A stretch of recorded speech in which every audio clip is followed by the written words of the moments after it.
et te ei kujuta ette, millised kliendid meil on. Nemad tahavad paksu dressiriiet ka krookida. Mõtlesin, et no mida veel, et noh, proovime siis, kas saab. Et otsisime siis kõik dressiriided välja, nii et see on õhem dressiriie. Nii, see on selline keskmise paksusega dressiriie. Ja see on juba selline väga paks, selline uhutud juba. Näete, tõesti väga paks ja noh, see ei veni ka nii palju kui teised. Nad praktiliselt ei venigi, sellest ma tegin endal dresskleidi muide. Väga soe ja paks, et talveks hea. Aga selleks, et saaks nii paksu, vaadake, et nii väga paksu krookida, siis selle jaoks Babylock kattemasinal on spetsiaalne krooketald. Ja see krooketald, näete, on siis selline, et mis tal krookida aitab, et alla all on üks selline asi. Et siis ta muudku laseb aga neid krookeid siia, näe, ja see liigub siin kõik. Aga selle jaoks hästi kiiresti vahetame lihtsalt alla ära.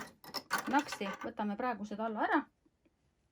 Paneme uue, nagu näete, see kõik käib ainult hästi kiiresti.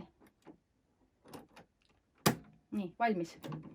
Nii, ja nagu ikka krookimiseks pistepikkuse paneme kõige pikemaks ja diferentsiaalpõhja läheb, mitte midagi muud ei tee. Aga proovime nüüd seda õhemat dressiriiet, et see on tõesti, et selline ka mõnus dressiriiet. Vaatame, kuidas ta seda kroogib.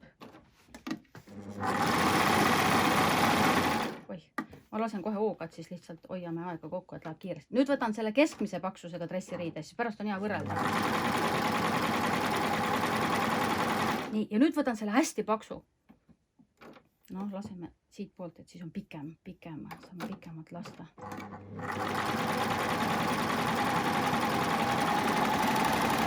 Ja muidugi igal Babylocki kattemasinal, näete, ta teeb ketti, et see on nagu kõige mugavam. Ja vaatame nüüd tulemust.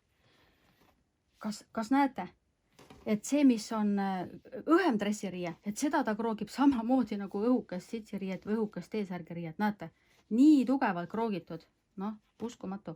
Siis see on see keskmise paksusega ka ikkagi väga kõvasti kroogitud, näete, ja see on nüüd see väga-väga paks, näete, ja ehk siis meilt leiab masina iga töö jaoks, ainult öelge, millist masinat teil vaja on ja meie aitame teid.